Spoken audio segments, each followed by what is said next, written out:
Vamos ler juntos em oração, 1 Coríntios, capítulo de número 6, aleluia. Então leiamos juntos em oração, 1 Coríntios, capítulo 6.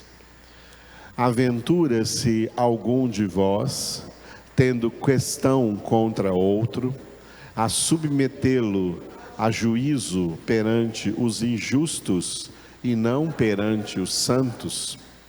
Ou não sabeis que os santos hão de julgar o mundo? Ora, se o mundo deverá ser julgado por vós, sois acaso indignos de julgar as coisas mínimas? Não sabeis que havemos de julgar os próprios anjos, quanto mais as coisas desta vida? Entretanto, vós, quando tendes a julgar negócios terrenos, constituís um tribunal daqueles que não têm nenhuma aceitação na igreja. Para vergonha vô-lo digo: não há, porventura, nem ao menos um sábio entre vós, que possa julgar no meio da irmandade? Mas irá um irmão a juízo contra outro irmão, e isto perante incrédulos. O só existir entre vós demandas já é completa derrota para vós outros. Porque não sofreis antes a injustiça? Porque não sofreis antes o dano? Mas vós mesmos fazeis a injustiça e fazeis o dano, e isto aos próprios irmãos. Ou não sabeis que os injustos não herdarão o reino de Deus? Não vos enganeis, nem impuros, nem idólatras, nem adúlteros, nem efeminados, nem sodomitas, nem ladrões, nem avarentos, nem bêbados, nem maldizentes, nem roubadores herdarão o reino de Deus. Tais fostes alguns de vós, mas vós vos lavastes, mas fostes santificados, mas fostes justificados em o nome do Senhor Jesus Cristo e no Espírito do nosso Deus.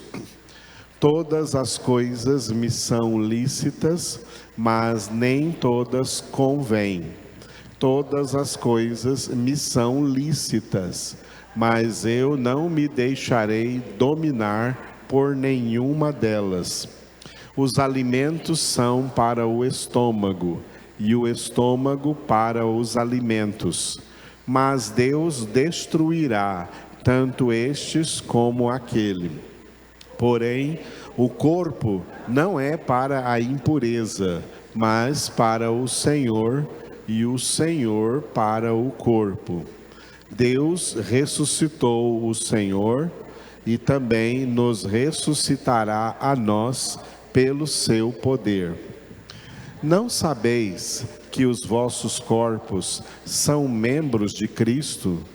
E eu, porventura, tomaria os membros de Cristo e os faria membros de meretriz? Absolutamente não. Ou não sabeis que o homem que se une à prostituta forma um só corpo com ela? Porque, como se diz, serão os dois uma só carne. Mas aquele que se une ao Senhor é um espírito com ele. Fugi da impureza. Qualquer outro pecado que uma pessoa cometer é fora do corpo, mas aquele que pratica a imoralidade peca contra o próprio corpo.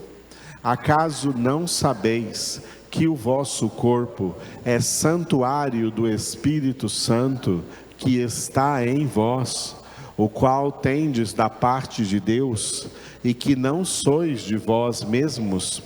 porque fostes comprados por preço. Agora, pois, glorificai a Deus no vosso corpo. Aleluia. O nosso tema de hoje aqui, no capítulo 6 de 1 Coríntios, repita depois de mim, novidade de vida.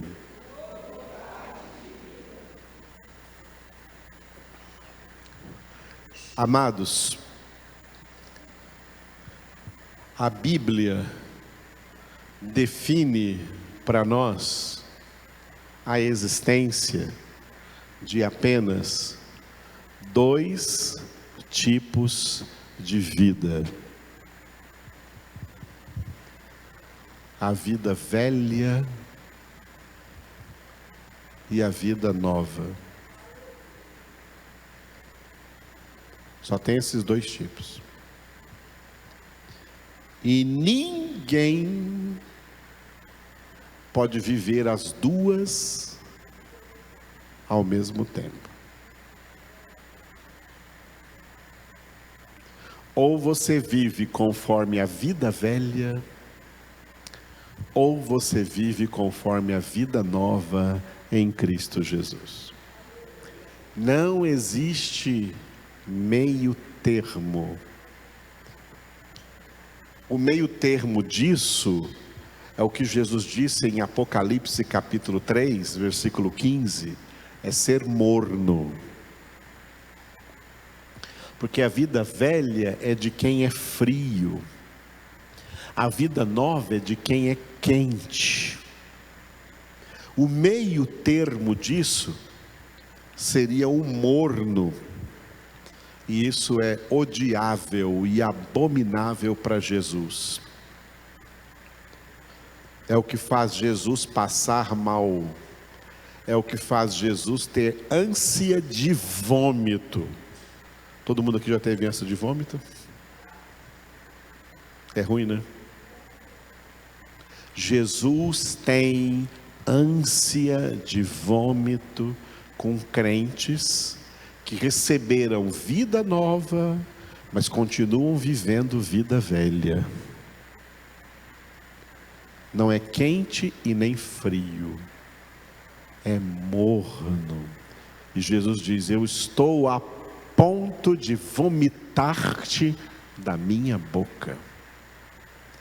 É claro que isso é uma metáfora, que significa o seguinte: é isso daqui, esse tipo de gente, eu lanço fora do meu corpo. Lançar fora, vomitar, lançar fora do corpo. Esse tipo de gente eu lanço fora do meu corpo. Esse tipo de gente não é membro do meu corpo. Esse tipo de gente não é minha igreja. A minha igreja é composta de gente que vive a vida nova que eu dei a eles. Vida velha é trevas, vida nova é luz. Luz e trevas não se misturam. Aonde a luz chega, fogem as trevas. Não há lugar mais para as trevas. Por isso o apóstolo João escreveu em 1 João capítulo 1, Deus é luz, e nele não há treva nenhuma.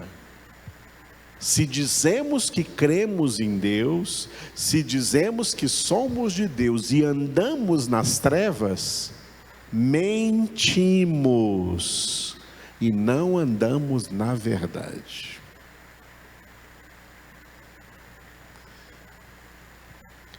Não há confusão, não pode haver confusão. Sabe o que é confusão? Confusão é 2 coisas diferentes fundidas. Fundir junto com, isso é confundir.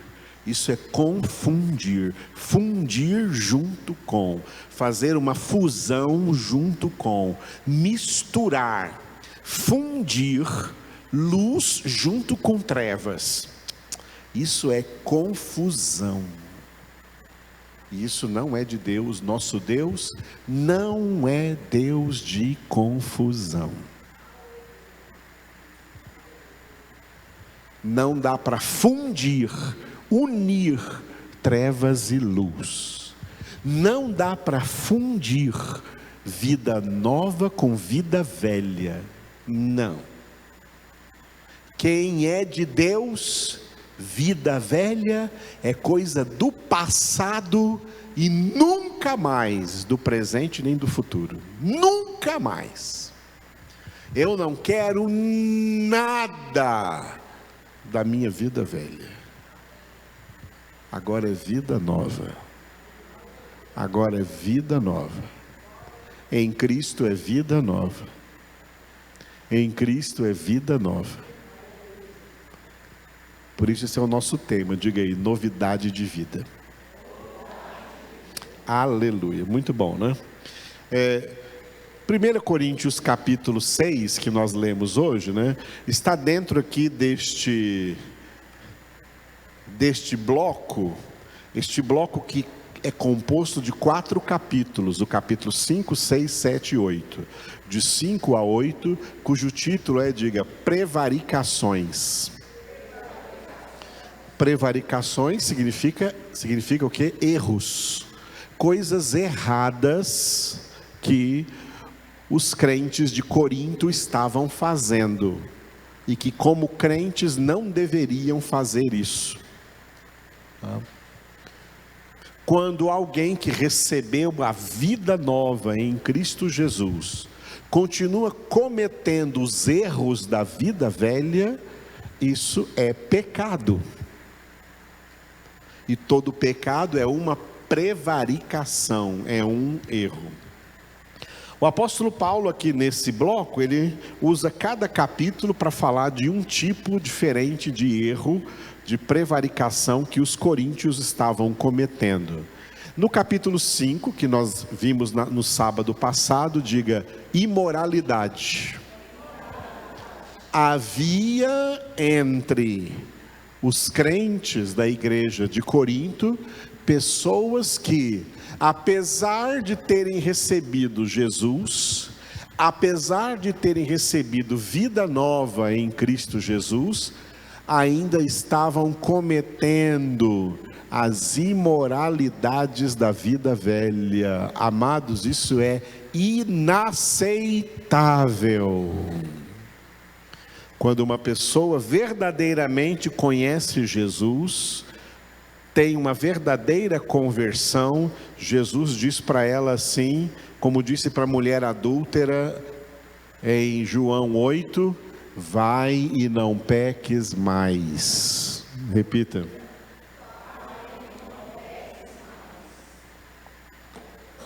Ou seja, isso equivale a dizer, vai agora e viva uma vida nova. Uma vida diferente dessa vida velha que você vinha vivendo até agora. Isso aconteceu quando Jesus entrou na vida da mulher samaritana. Ela passou a ter uma vida nova. Isso aconteceu com essa mulher que fora apanhada em adultério. Ela passou a viver uma vida nova. Alguns comentaristas dizem que ela pode ser Maria Madalena, que passou daí em diante a ser uma discípula fiel de Jesus. Isso aconteceu com o publicano Zaqueu. Publicano significa político, ele era um político corrupto, mas Jesus entrou na vida dele e ele mudou de atitude, mudou de vida, passou a ter uma vida nova, deixou para trás a vida velha. Isso aconteceu com o apóstolo Paulo, que era um perseguidor da igreja de Cristo, e depois da conversão na sua vida nova, passou a ser um apóstolo e pregador do evangelho de Jesus Cristo. Isso é mudança de vida. Conversão é uma mudança radical de vida. Perder uma vida e ganhar outra vida. perder a vida velha e ganhar a vida nova. Na vida velha, a vida velha é lotada, transbordante de imoralidade. Na vida nova não há lugar para imoralidade.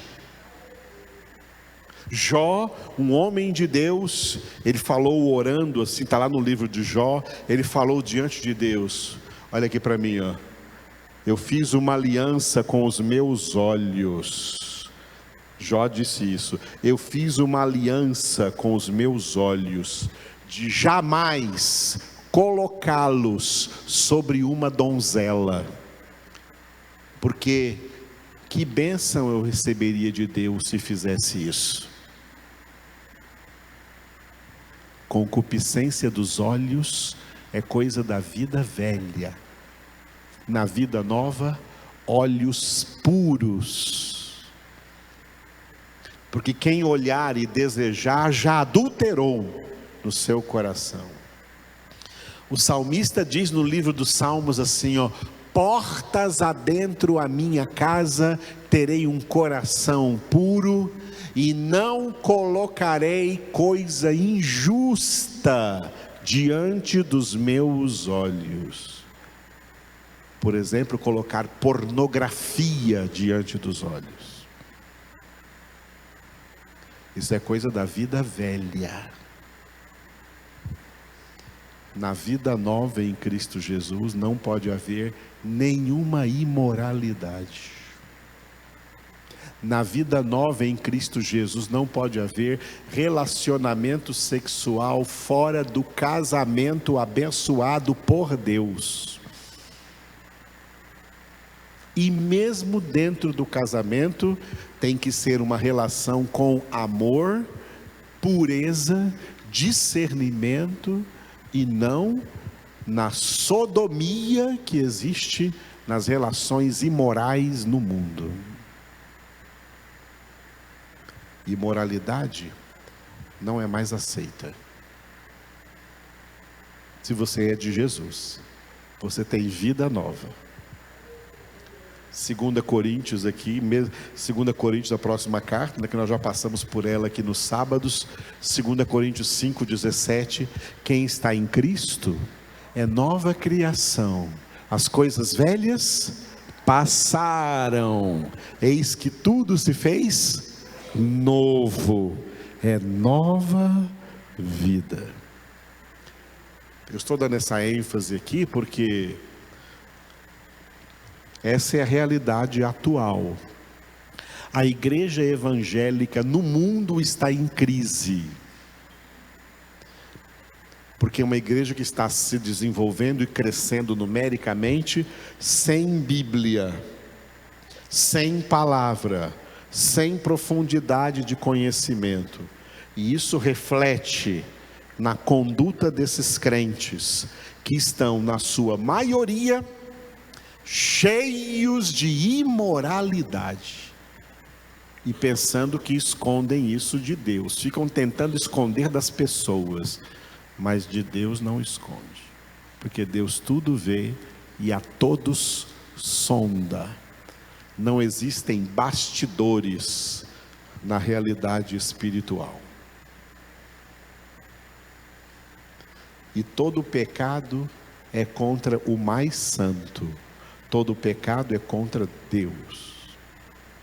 Quando José foi seduzido pela mulher do Potifar para cometer imoralidade com ela, a resposta de José foi: eu não pecarei contra o meu Deus. Isso é vida nova. Imoralidade faz parte da vida velha, agora é vida nova.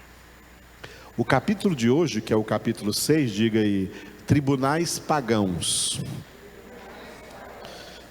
Paulo ficou sabendo que entre os coríntios, os membros da igreja lá de Corinto, tinha irmão crente levando outro irmão crente na justiça dos homens, nos tribunais pagãos, que não são tribunais que julgam de acordo com a justiça de Deus, mas de acordo com o direito da sociedade, dos homens, e não à luz da palavra de Deus. E na igreja primitiva, mesmo as coisas entre os irmãos eram julgadas dentro da igreja e discernidas de acordo com a palavra de Deus, e cada um deveria cumprir aquilo que a palavra de Deus diz. Hoje é impossível fazer isso dentro das igrejas, porque as pessoas não aceitam correção nas igrejas. Elas vêm para a igreja dizendo assim: eu estou na igreja, mas eu não quero que ninguém se intrometa na minha vida. Eu não quero que pastor se intrometa na minha vida, eu não quero que irmão de igreja se intrometa na minha vida. É assim que as pessoas vêm para a igreja hoje. Por isso elas já vêm para a igreja, sabe, protegidas contra qualquer correção. E aí, se tem algum problema também, não vai ser corrigido na igreja, então elas vão para os tribunais pagãos. Isso é prevaricação, isso é um erro. Paulo diz aqui que antes de levar alguém no tribunal pagão, é melhor você sofrer o prejuízo. E sabe que tem um princípio aqui muito grande? Quando você sofre o prejuízo e perdoa, Jesus entra na causa. É aí que Jesus, não é antes disso não, é aí que Jesus entra na causa, porque você agiu com justiça bíblica, justiça espiritual, justiça evangélica, e Deus abre as portas do céu para te abençoar.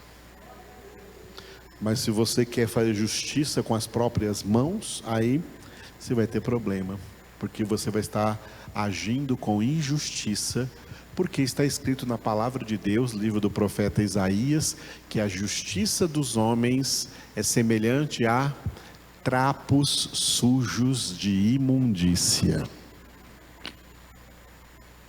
Mas a justiça de Deus é santa. Glória a Deus. Aquele que age com justiça não fica com a justiça de Deus, por isso buscar em primeiro lugar o reino de Deus e a sua justiça. Aquele que age com justiça não fica sem galardão. Daqui a pouco voltamos aqui ao capítulo 6. Sábado que vem vamos ler o capítulo 7. Diga: casamento. Os crentes de Corinto estavam errando na questão conjugal, nas questões conjugais, nas questões matrimoniais, e Paulo então traz a esclarecimento nesse capítulo 7 sobre a questão do casamento, tá? Casamento é monogâmico. O ideal bíblico é que marido e mulher, os dois, sejam igualmente crentes. Quando um não é crente, o outro vai sofrer muito. Entendeu? E os filhos também. E a família toda também. Então, Paulo vai falar sobre isso. Para se casar com um descrente, Paulo diz, milhões de vezes melhor não casar. Fica servindo Jesus. Fica servindo o Senhor. Sirva a Deus. Agora, se casar, vai ter que abraçar todas as responsabilidades matrimoniais. As pessoas só vão atrás de privilégios, esquecem que tem responsabilidades. Então isso vai ser tratado no capítulo 7 com relação a casamento, casar ou não casar. Tem gente que só faz duas perguntas na vida. A primeira pergunta é: com quem que eu vou casar? Com quem que eu vou casar? Com quem que eu vou casar? Aí casa. E a segunda pergunta é: por que que eu me casei? Por que que eu me casei? Pro resto da vida. Muito bem. E no capítulo 8, daqui a 15 dias, diga idolatria. No caso dos coríntios, é porque ainda estavam comendo alimentos sacrificados a ídolos, tá? Comendo alimentos sacrificados a ídolos. Mas aí Paulo corrigiu isso. Não, o crente não pode ficar por aí comendo sacrifícios, né, oferecidos para ídolos. Como, por exemplo, nos dias de hoje, as quermesses ou festas de barraquinhas das igrejas católicas, oferecidas aos ídolos, aos santos católicos. Não participamos dessas comidas e também não comemos o frango da macumba, tá bom? Deixa o frango lá. Então, agora, idolatria é um leque muito maior do que esse, tá? Muita coisa é idolatria, e há muita idolatria que tem que ser purificada no meio evangélico, tá? E eu digo claramente, no Brasil, futebol é uma idolatria. Eles matam pelo seu time, eles batem nos outros pelo seu time, eles choram pelo time, eles se esbravejam pelo time, eles dão a alma pelo time deles. Isso é para ser sincero assim com Deus. Com outra coisa, isso é idolatria. Isso é ídolo.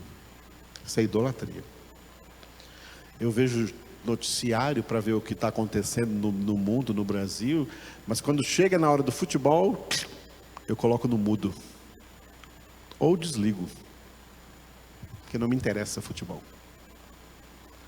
Não me interessa tudo aquilo que é idolatria no mundo. Isso é idolatria. São ídolos.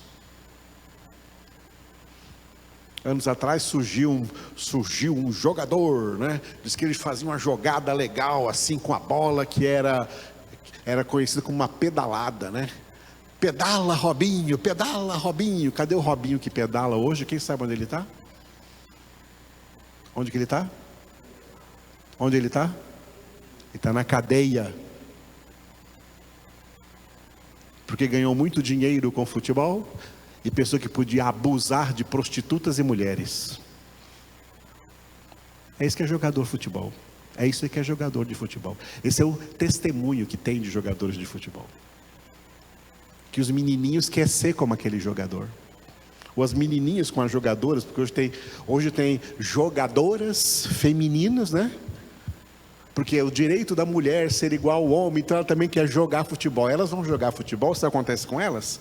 A maioria delas vira lésbica. Ela não queria ser mulher jogando futebol, agora quer virar homem? Está vendo como o diabo domina essa idolatria? E como todos os outros tipos de idolatria, é dominado por Satanás.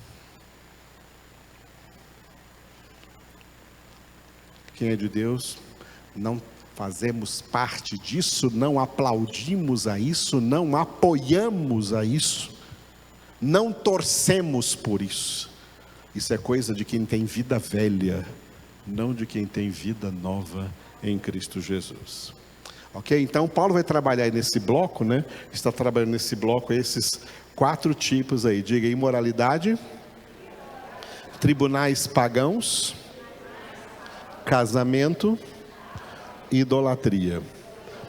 Hoje nós estamos no capítulo 6. Diga de novo: tribunais pagãos.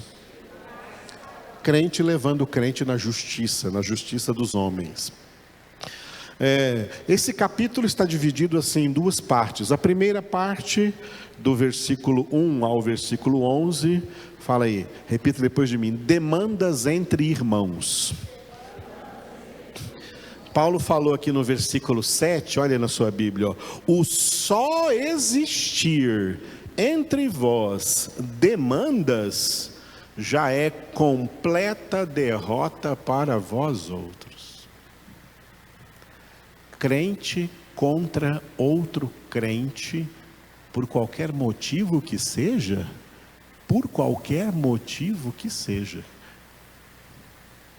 Não, estou lá na igreja, mas não gosto do fulano de tal.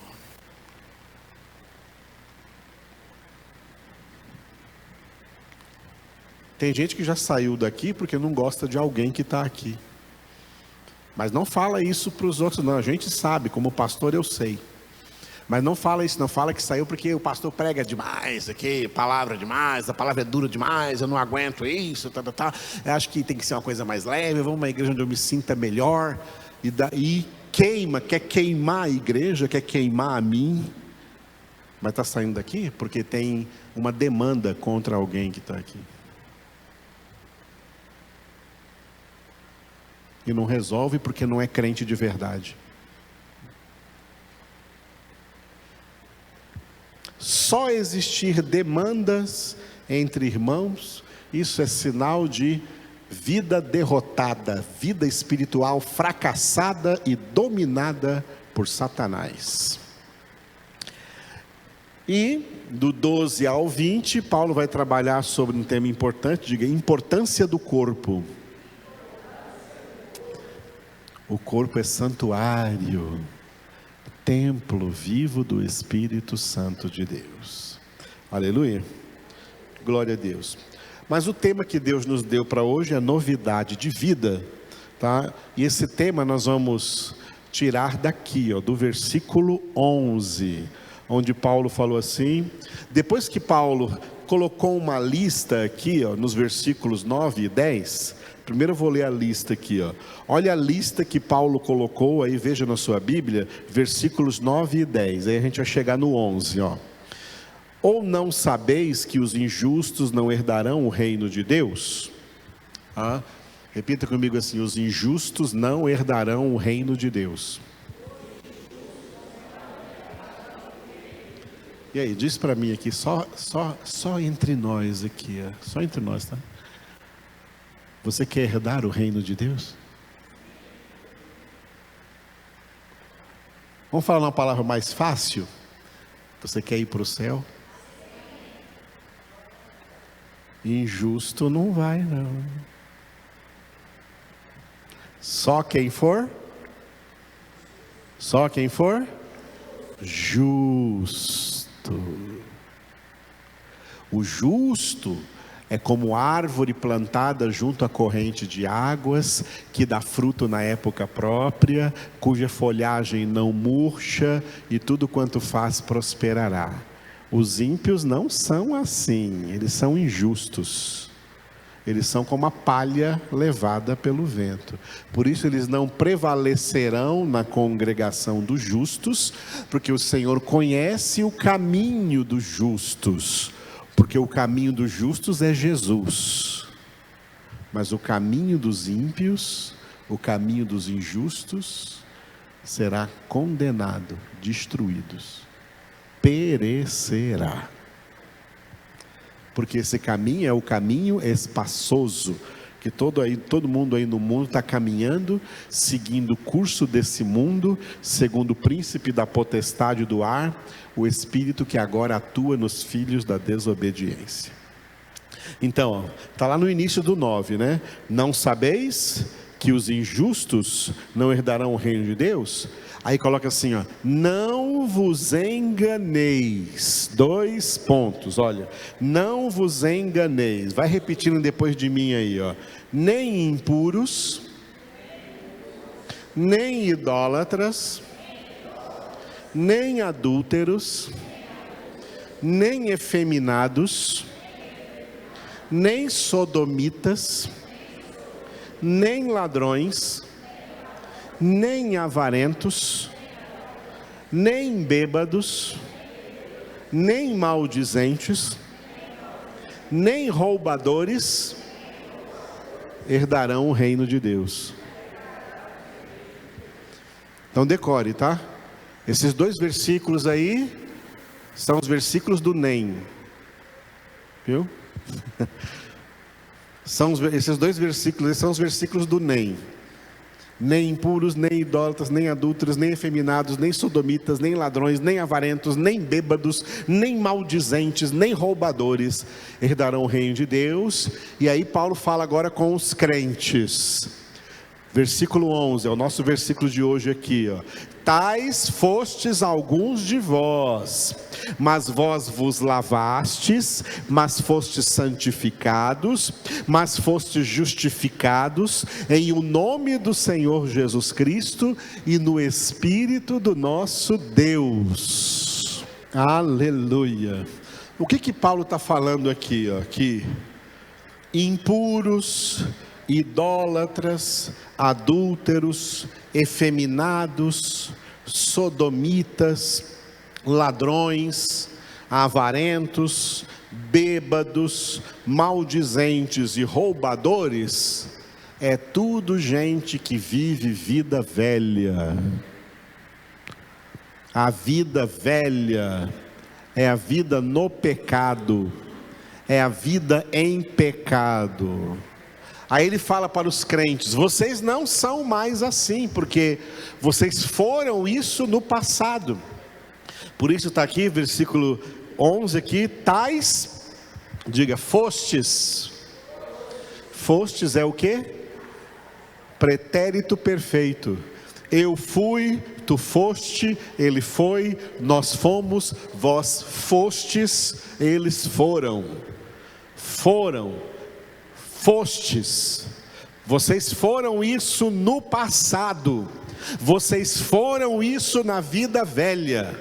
Vocês foram isso antes da conversão. Vocês foram isso antes de conhecer Jesus. Vocês foram isso antes de Cristo. Agora acabou, irmãos. Agora, né? Repita comigo assim, ó. Vós vos lavastes. Fomos lavados. Fomos lavados pela palavra de Deus.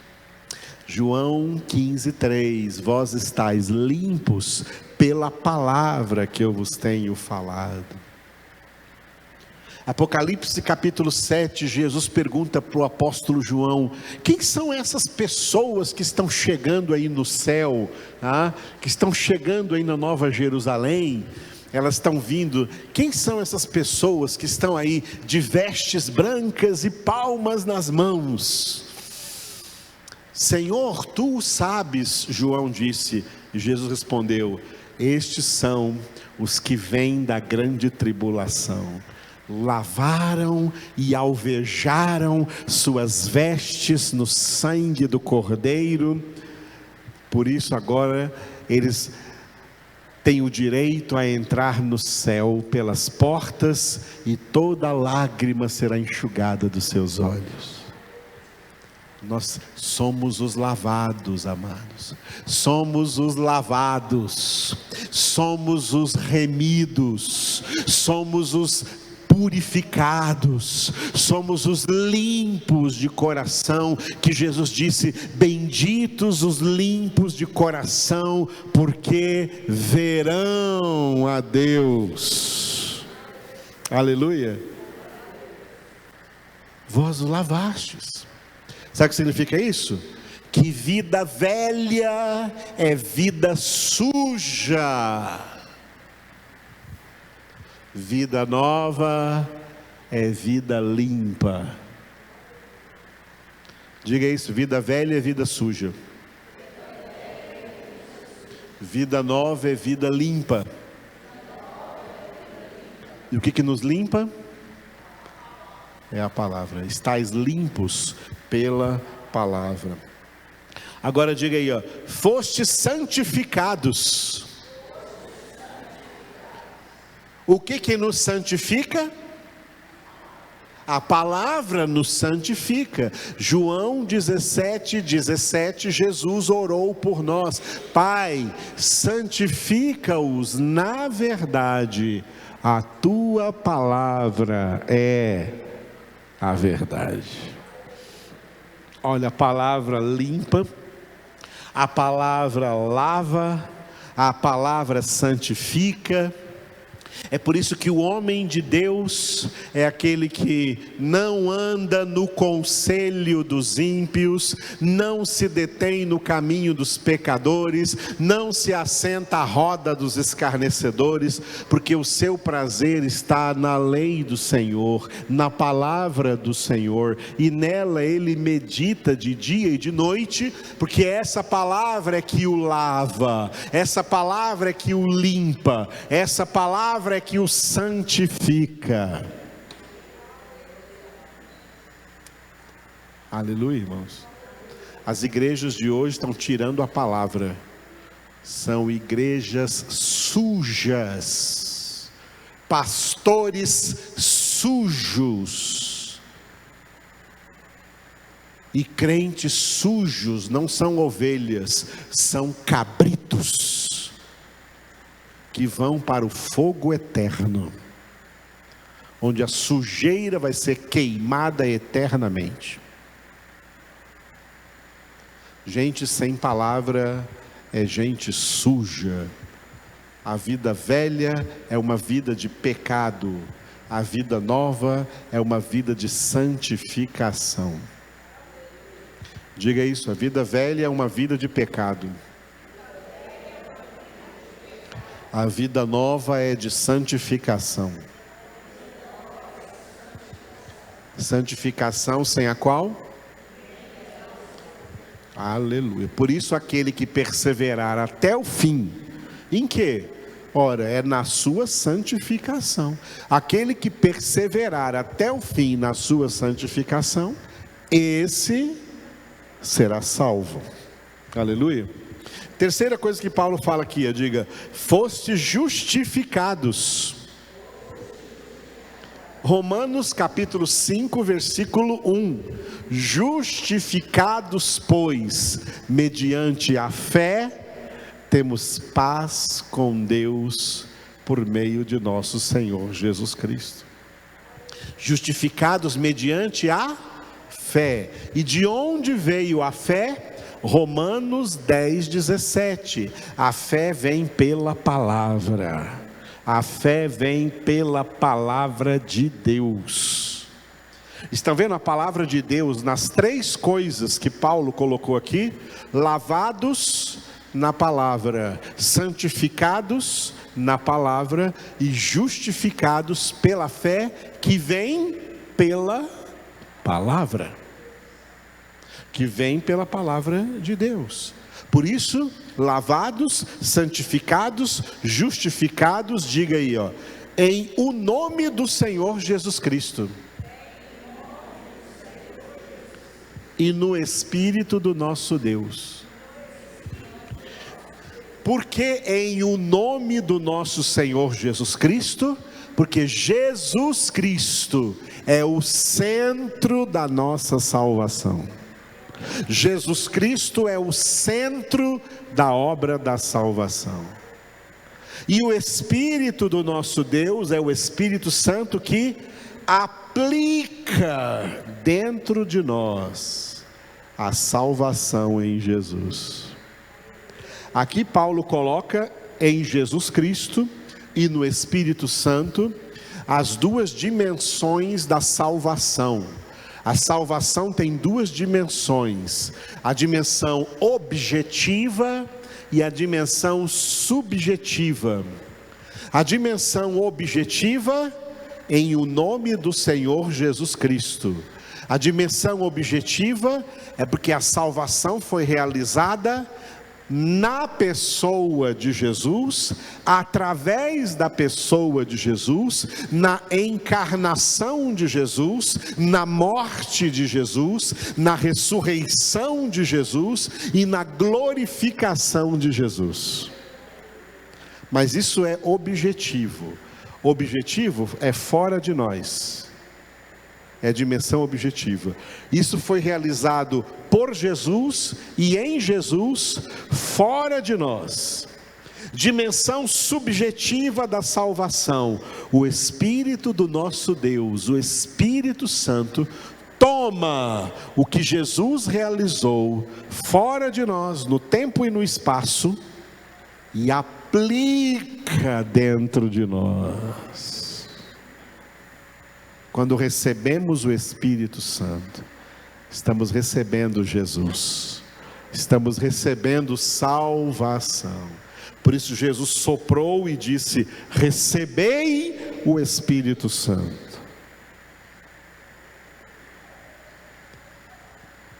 Pedro, você ainda não é convertido, mas quando te converteres, confirma os teus irmãos. A conversão de Pedro e dos demais apóstolos foi no Pentecostes, quando receberam o Espírito Santo, porque o Espírito Santo convence do pecado, da justiça, do juízo, e o Espírito Santo passa a guiar a pessoa em toda a palavra, em toda a verdade. João 16:13, o Espírito da verdade vos guiará a toda a verdade, e essa verdade é a palavra que nos lava, que nos santifica, e por meio da qual vem a fé que nos justifica, nos torna justos, porque vida velha é para injustos, mas vida nova é para justos, vida nova é para justificados em Cristo Jesus, e que desenvolvem a sua salvação com temor e tremor. Filipenses 2:12, desenvolvei a vossa salvação com temor e tremor, e o desenvolvimento dessa salvação é a santificação. Fomos convertidos para viver em novidade de vida. Põe a mão sobre você e diga: eu fui convertido para viver em novidade de vida. Pode falar para a pessoa perto de você: você foi convertido ou convertida para viver em novidade de vida. Aleluia. Como crentes, vamos fazer nossa confissão de fé. Fique de pé aí. Pode deixar a Bíblia sobre a cadeira aí, o caderno aí. Muito bom quem está escrevendo, quem escreve, quem anota tudo, é maravilhoso isso. Levante a mão direita. Jesus está aqui. Diga para Jesus: Senhor Jesus, eu tenho consciência que eu fui convertido por Ti e para Ti, para viver em novidade de vida. Diga amém.